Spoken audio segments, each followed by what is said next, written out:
정당 지지도 이어보고 저희가 또 총선 얘기를 더 해보도록 하겠습니다. 예, 정당 지도는 두 당이 둘 다 이제 살짝 빠졌습니다. 그럼 국민의힘이 40에서 37로 빠지는 요걸 한번 봐주시고요. 지금 3%포인트 빠졌습니다. 그러니까 국민의힘이 원래는 지난주에는 40이었습니다. 그리고 33 민주당이었는데 민주당도 2%포인트 빠졌죠. 네. 그런데 지난주에는 이게 오차 범위를 넘어서는 격차였는데 지금 또 붙었어요. 그러면 양당 전부 다 사실은 공천으로 인한 갈등과 내홍을 겪고 있다라고 보시는 게 맞겠습니다. 그래요. 함께 빠졌다. 함께 빠지고 있습니다. 그게 여기를 보시면은요. 자, 맞나? 예, 정당 지지도 맞죠? 네. 여기서 보시면 국민의힘이 빠지는 데가 예. 보수에서 국힘이 7%포인트 빠졌습니다. 물론 오차범위 아닙니다. 네. 근데 진보에서 민주당이 빠지는 비율에 비하면 더 크죠. 보수 성향자의 응답 적극성도 빠지고 있죠. 네. 이거를 보면 지금 국민의힘도 뭐 공천으로 마치 국민의힘은 공천이 잘 되고 있고 네. 민주당은 굉장히 시끄럽고 이렇게 보일 수가 있는데 그렇지 않더라. 두 당 다 마찬가지더라라는 부분을 보실 수가 있겠습니다. 그래요. 예. 자, 뭐 이 공천 과정에서의 평가가 들어간 예. 그런 지지율 변동이 있을 거다. 뭐 이렇게 볼 수도 있는데, 자, 속보를 하나 전해드리면요, 민주당에서 어제 청년 전략 특구로 지정된 서울 서대문 갑 총선 후보 선출을 위한 어제 토론도 있었고 했는데 세 사람이 원래 선정이 됐었습니다. 권지웅, 김규현, 또 성치훈 이렇게 선정이 됐었는데 오늘 최고의 의결 과정에서 성치훈 후보가 제외가 되고 김동아 후보가 포함이 됐어요. 그래서 김규현, 권지웅, 그다음에 김동아 세 사람이 의결이 됐는데 역시 아마 저희가 생각을 해보면 이 성치훈 후보, 성치훈 전 행정관이 안희정 전 충남지사 성폭력 사건과 관련해서 2차 가해자로 지목이 돼 있는 뭐 그런 목소리가 있었는데 그런 상황이 좀 볼 수가 있었는데 이게 좀 영향이 미친 게 아니냐. 그래요. 여기에 대해서 좀 판단을 최고에서 정부적으로 한 게 아니냐 이런 생각이 듭니다. 일단은 이 서울 서대문갑 총선 후보 선출 지금 진행이 되고 있는데 세 사람 권지웅, 김규현, 김동아 세 사람이 경선을 치르게 됐다. 이거 속보로 전해드리도록 하겠습니다. 자, 그래요. 이렇게 총선, 경선 또 공천 진행되고 있는데 언론에서는 계속해서 뭐 비명 행사다, 친명 횡재다 이런 프레임, 뭐 비명 학살이다 이런 프레임을 가지고 써왔어요. 뭐 그걸 가지고 국민의힘에서 계속 얘기를 해왔는데 일단은 그게 초반에는 막 이렇게 뭐 불거졌다가 지금 현재는 이재명 대표도 며칠 사이에 계속해서 이게 어떻게 비명 행사냐, 비명 학살이냐, 공천 상황을 봐라. 뭐 보면은 뭐 이 전 정부 청와대에 있었던 인사들 단송청 많이 받았지 않습니까? 뭐 고민정, 윤건영, 뭐 정태호 이 의원 등등에서 받고 있고 뭐 전해철 의원도 경선을 치르고 있고 이런 상황이 되다 보니까 이게 비명 학살이 맞나? 이런 생각이 또 나오고 있고 언론이 얘기했던 것과 다르게 결과가 나오게 있는 게 아니냐 이런 생각이 나오게 되면서 이게 프레임으로 규정될 수 있는 상황이 아니다. 비명, 뭐 친명 문제가 아니라 지난 뭐 정부 정권 인사 그 문제가 아니라 이번 정권에 들어서 잘 싸우느냐 누가 그리고 지난 정부에 있어서도 어떤 역할을 또 했었느냐 이게 판단 기준이다. 국민과 당원들이 판단하고 있다. 이런 또 얘기가 또 많이 또 나오고 있거든요. 예. 그래서 지금 공천 상황에 있어서 민주당은 시끄러웠고 국민의힘은 조용하다. 국민의힘이 잘하고 있다.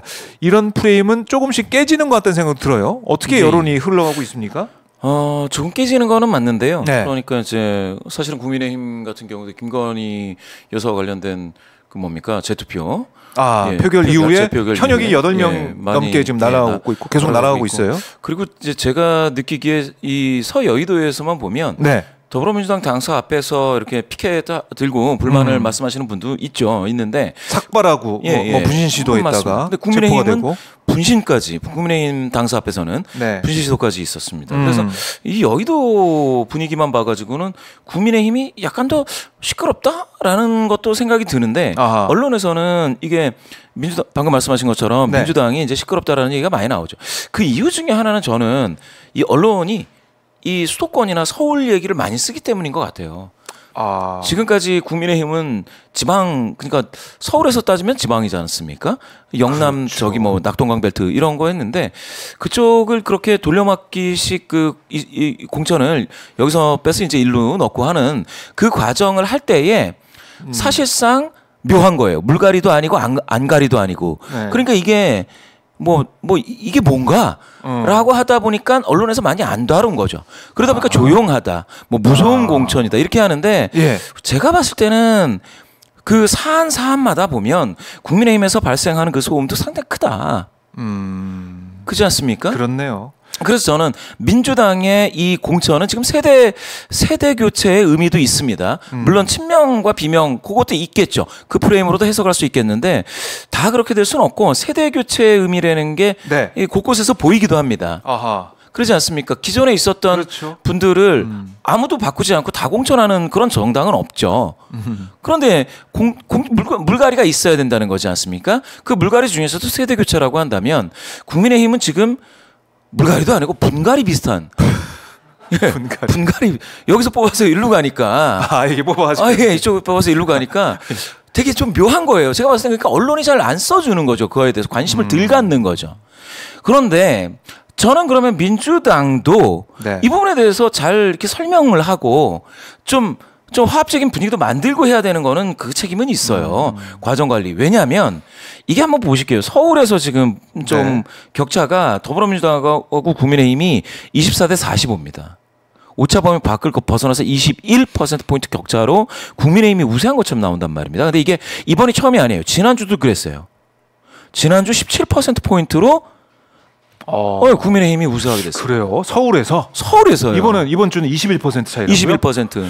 지난주 17%포인트. 이거 너무 이거는- 저거 아니에요? 보수 과표집. 보수가 지금 빠졌지 않습니까? 보수 과표집 아닙니까? 보수가 데이터 좀 잘 봐주세요. 여기 보수가 예. 33명이 빠졌습니다. 지난주 대비. 그런데 그래요? 격차는 더 벌어졌어요.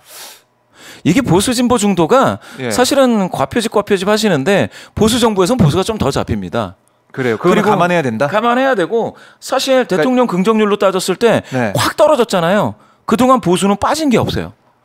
진보 보수 중도의 어떤 비율이 비슷한데 대통령 긍정률 확 빠질 때가 있었지 않습니까? 네네네. 50몇에서 20까지 24까지 거의 30% 빠질 때도 사실은 보수 진보 중도 이 비율은 크게 변화가 없었습니다. 일단 보수가 좀 많이 잡히는 건 계속 똑같았다. 많이 잡히죠. 지금 여기 보시면은 뭐 330명대 네. 지금 진보는 294명이니까 이거를 뭐 본다면 한 36명 차이가 나지 않습니까? 그렇네요. 이렇게 차이가 나는 거는 차이가 있는데 그리고 이제 가중을 적용했을 때는 그 차이는 좀 줄어듭니다. 네. 예, 그런 차이는 있다고 봤을 때에 제가 말씀드리는 거는 서울에서 너무 좀 심하다. 또 하나는 재미있는 거를 하나 제가 말씀을 드리면 이번에 강북 맞나요? 강북을이죠. 네. 거기서 결선 들어갔지 않습니까? 네. 누굽니까? 박용진, 정봉주. 자, 이게 페널티 30%면 결선 갈 수 없죠. 원래 제가 봤을 때는 그러면은 박용진 그 현역은 결선 못 가고 떨어질 거다라고 생각했는데 네. 결선을 갔습니다. 요거는 페널티를 안고도 결선 갔다라는 거는 네. 지금 더불어민주당을 지지하시는 고관여 지지자들 또 당원분들 중에 흐름이 뭔가 약간 달라질 수도 있다. 그러면 박용진 같은 그럼 약간 좀 다른 목소리도 내고 그러면 당대표 경선도 나가는 사람을 네. 좀 필요로 하고 있는 그런 흐름이 있는 건가? 그래요. 결선 갈 수 없습니다. 여론조사로만 보면. 그런데 갔다. 저는 거기까지 체크 못했는데 요거는 이제 민주당 중앙당에서는 어떻게 보면 파악할 수 있겠죠. 도대체 그러면은 얼마나 참여했고 어떤 분들이 참여했고 이런 데이터가 있으면 재미있을 텐데요. 그럼 알 수가 없는 거죠. 지금은 그건 알 수 없고 네. 밖으로 나와 있는 이런 데에서는 지금 뭡니까? 이 서울에서는 조금 네. 민주당이 좀 열세를 보이는 게 두 번 반복됐다. 5.1을 넘어서. 요거는 좀 주의해서 좀 봐야 될 그런 내용이 되겠습니다.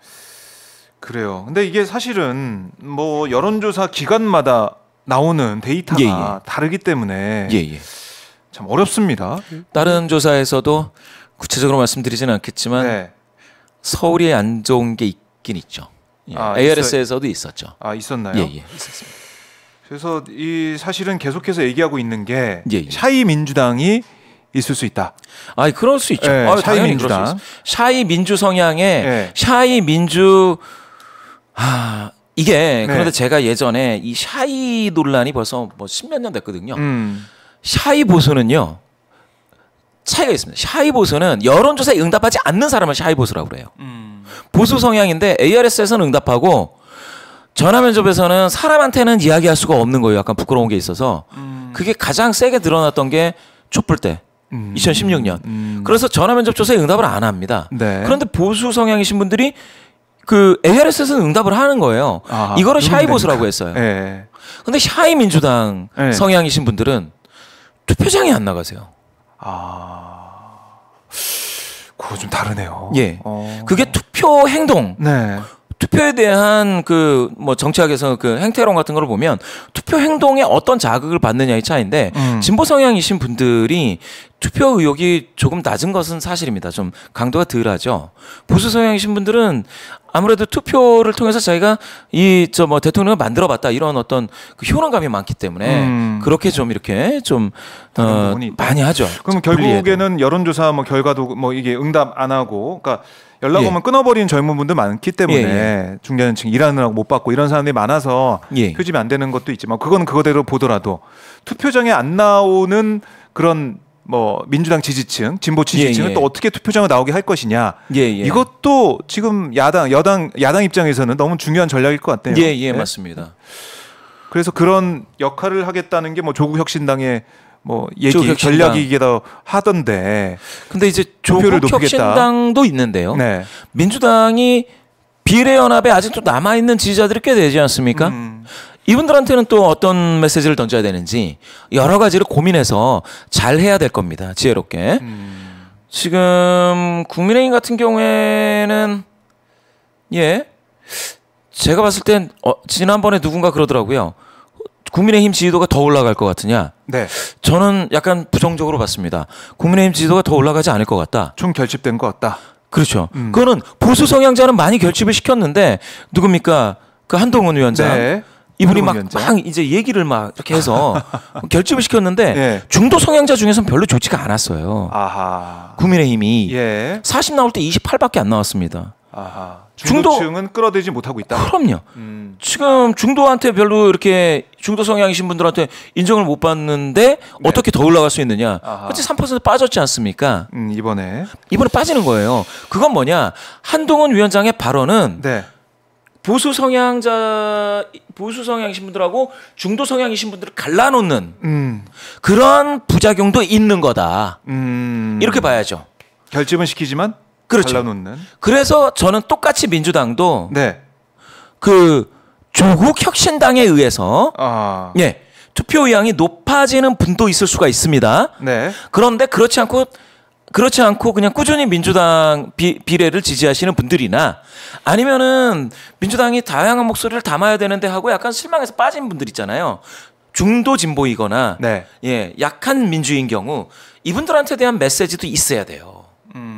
이게 조국 혁신당이 가서 붐업되는 것에만 의존해서는 안 되는 거죠. 민주당 차원의 그렇죠. 또 투표 독려 메시지. 사실 이제 공천 작업이 마무리가 되고 이러면 총선 체제로 가게 되면 아마 투표율 끌어올리기 위한 여러 가지 뭐 정책이나 이벤트 뭐 이런 게 나오게 될 텐데 이재명 대표도 이제 목소리를 내기 시작했습니다. 사실은 사이다 이재명이 돌아왔다라고 하면서 여러 가지 반박을 하면서 언론의 잘못된 보도나 잘못된 프레임 이거를 계속해서 얘기를 하고 있단 말이죠. 이게 아마도 여론 지형에서는 좀 긍정적으로 민주당 쪽에는 작용할 수 있을 것 같아요. 아, 그거는 그렇죠. 네. 이재명 대표가 뭐 되게 안타깝지만 이렇게 좀 테러도 당하고 네. 그래서 힘들었지 않겠습니까? 그렇죠. 그래서 이제 그러면 지금 이제 체력과 정신력을 보강해서 다시 등장해서 스피커로 역할을 네. 한다라고 하면 뭐 그러면은 많은 지지하시던 분들이 다시 좀 귀를 기울이고 하실 그런 당연히 그런 네. 요인은 되겠다 싶고요. 또 그분뿐만이 아니고 그러니까 당 대표뿐만 아니라 많은 사람들이 좀 네. 뭐 해야죠. 조국 혁신당은 조국 전 장관도 있지만 네. 아니 신장식 변호사도 있고 하니까 여러 차원에서 이야기가 잘 나오지 않습니까? 네. 아니 그러면 작은 조국 혁신당이 큰 더불어민주당보다 이 뭡니까 전파를 더 많이 타는 거예요. 더 메시지가 많은 거죠. 네. 그거를 보면 민주당도 더불어민주당도 자기 지역구에만 계시지 말고 이야기들을 하셔야 돼요. 한동훈 뭐 위원장도 네. 이야기를 많이 하고 거기에 또 누구 이야기하고 이러지 않습니까? 그렇죠. 예. 지금은 더불어민주당이 조금 경쟁적으로 메시지를 좀 내야 된다. 또 의대 정원 문제와 관련해서도 입장을 정리하고 아하. 지난주인가요? 이번 주인가요? 이재명 대표가 4자 연석회의를 하자.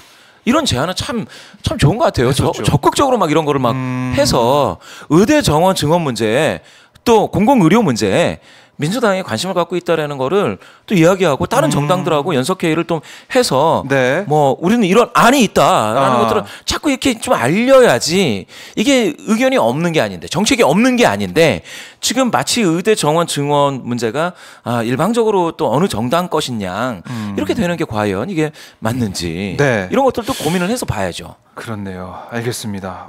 이 뭐 이제 총선 앞두고 지지도 뭐 지지율에서 민감하게 많은 분들이 반응할 수밖에 없는데 예. 저 흐름을 보게 된다면 일단은 여야 이제 공천장을 마무리가 되는 이 시점 이게 좀 대진표가 완성이 되면 그때 정말 3월 중순 가까이 되면 그때 뭐 정말 여론을 좀 알 수 있지 않을까 생각이 들어요. 그렇습니다. 예.